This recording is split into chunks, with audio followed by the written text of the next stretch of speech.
ভোলা সদর উপজেলাধীন নবীপুর ৯ নং ওয়ার্ডের বাসিন্দা আলী আকবর নামের এক লোককে অপহরণের অভিযোগ পাওয়া যায়।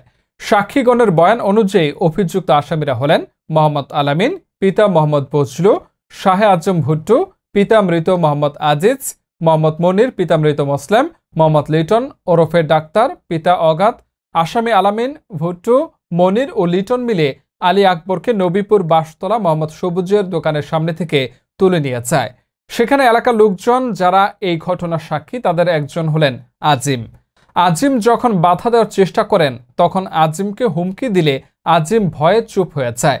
তারা আজিমকে বলে একে উপজেলার মহিলা ভাইস চেয়ারম্যান সালেহা আক্তার চৌধুরী তুলে নেয়ার আদেশ দেন, তাই আমরা তাকে তুলে নিয়ে যাচ্ছি। সালেহা চৌধুরীর বয়ানে বলেন, আমি তাকে দেখা করার কথা বলেছি, কিন্তু তাকে এইভাবে তুলে আনতে বলিনি। সালেহা চৌধুরীর বাসা থেকে বের হলে পরে আসামিরা তাকে আবার তুলে নিয়ে যায়, ফলে তার মোবাইল ফোন বন্ধ করে দেন। আলী আকবরের স্ত্রী ও মেয়ের কান্নার আহাজারি পড়ে যায়। তার মেয়ের দাবি, আমার বাবাকে ফিরিয়ে দেওয়া হোক। এই ঘটনার পরে আলী আকবরের মেয়ে ভোলা সদর থানায় একটি অভিযোগ দাখিল করেন।